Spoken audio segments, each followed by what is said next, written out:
chers abonnés, il a fait le déplacement pour Paris, il est avec moi, l'auteur Serge Ngunga.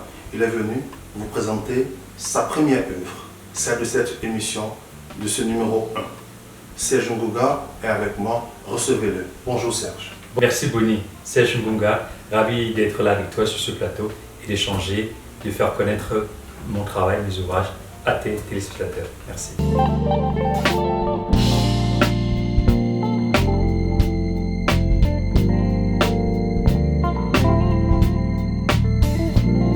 Les racines du bien est un ouvrage à lire absolument, car c'est un condensé de pensées, d'éléments positifs qui nous invite à aller chercher au fond de nous ce que nous avons de bon, de bien et de beau pour aller à la rencontre des autres. C'est aussi un ouvrage à lire car il raconte mon parcours, mes rencontres et qui permet justement à travers mon expérience de dire qu'il est très important de prendre du recul vis-à-vis de la société qui nous entoure, vis-à-vis de tout ce qui nous bouleverse pour chercher des éléments qui vont nous amener de l'avant. Et c'est aussi ma lecture pragmatique, ma lecture optimiste de cette vie qui mérite toujours la peine d'être vécue.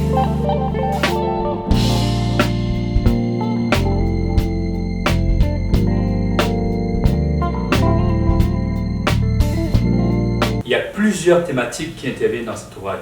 Je vais citer entre autres la beauté de la nature, cette nature qui nous entoure, qu'on soit en ville ou dans les champs. Nous avons une très belle nature, il faut savoir en profiter. Je parle également aussi des valeurs, des principes qui enrichissent nos vies. Il est important de se les rappeler pour épuiser la force, l'énergie nécessaire. Il y a aussi la beauté et la magie des rencontres, car il est indispensable de savoir tirer du bien dans chacune de nos rencontres pour que le rendez-vous du donner du recevoir soit toujours merveilleux.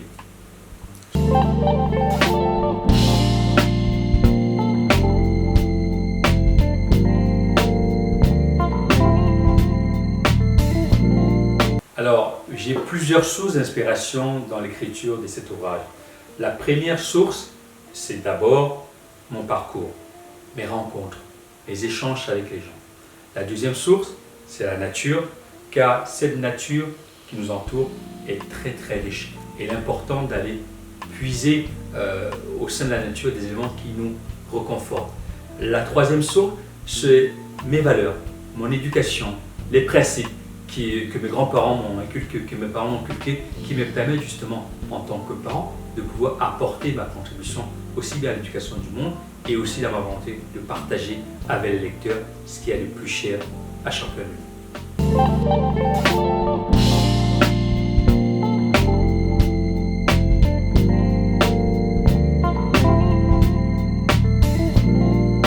Alors, je vais par exemple vous inviter à la lecture du texte, d'un extrait du texte de la page 66, Richesse intérieure. Lorsque je scrute l'horizon, j'aperçois au loin l'immense étendue des champs de mon grand-père.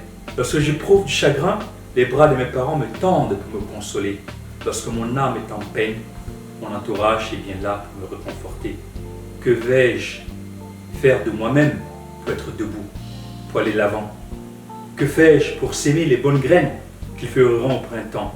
Mon salut, mon bien-être est-il toujours entre les mains des autres? La suite est dans l'ouvrage.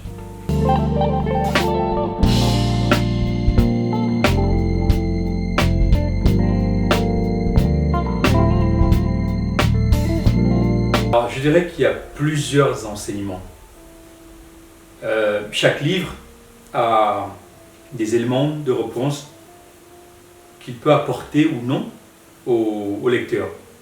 Mais dans mon ouvrage, j'ai souhaité que le lecteur puisse partir avec plusieurs éléments. D'abord, les clés pour décrypter le réel, sans nier la difficulté, sans nier la souffrance, être capable de dompter ce réel pour aller de l'avant.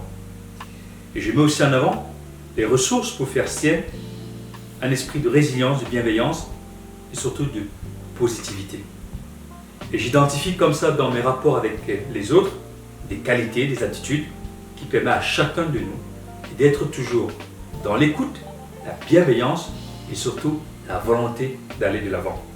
Et pour terminer, j'ose permettre ainsi avec cet ouvrage que chacun puisse avoir une parenthèse enchantée, un moment pour soi, pour aller chercher en soi ce qui est indispensable pour son bien-être, pour son équilibre. Et c'est ainsi que lorsqu'on va à la rencontre de l'autre, on trouve toujours l'équilibre nécessaire aux échanges et surtout à l'élévation de tout un chacun de nous.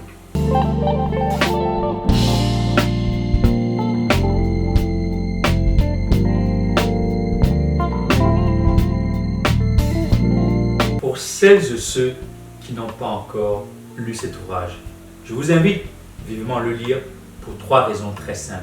Dans cet ouvrage, vous avez un certain nombre d'éléments qui vous invitent à aller au cœur de vous-même, de votre fort intérieur, pour y puiser tous les éléments nécessaires pour son équilibre personnel et surtout pour être capable d'aller à la magie des rencontres.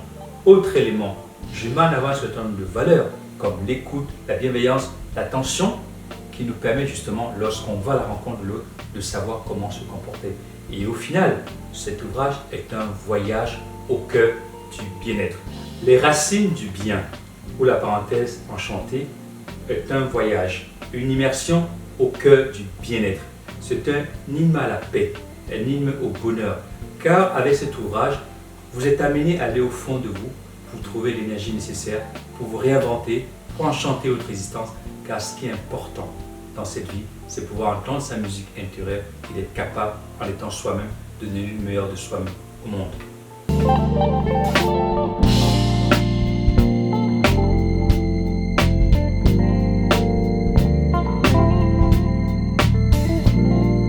Pour résumer les racines du bien, la parenthèse enchantée en une pensée, je fais référence à la pensée de Sénèque, à la page 7, le philosophe Sénèque qui a dit ceci: la vie, ce n'est pas d'attendre que les orages passent, mais c'est d'apprendre à danser sous la pluie.